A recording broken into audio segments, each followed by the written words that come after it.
Zordur oğlum zordur.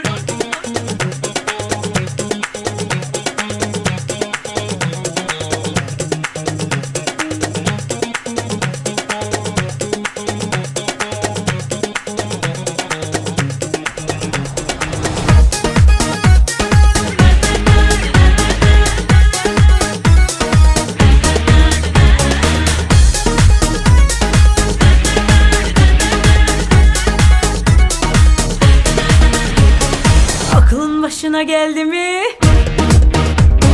Başın göğe erdi mi? Yoksa zalim yüreğin bıraktığım yerde mi? Şimdi ben seni, belki kimseleri sevmediğim gibi ha,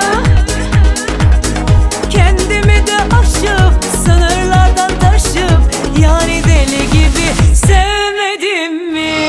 Zordur oğlum zordur, oyunları durdur, bil ki hayatımdan çıkış yoktur.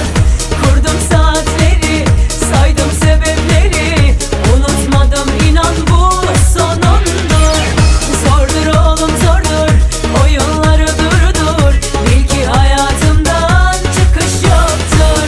Kurdum saatleri, saydım sebepleri, unutmadım inan bu sonundur.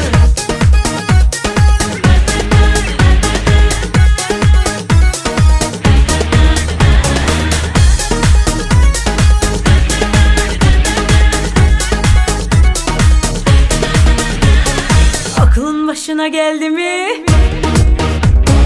Başın göğe erdi mi?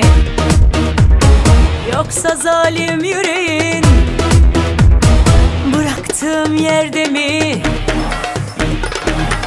Şimdi ben seni, belki kimse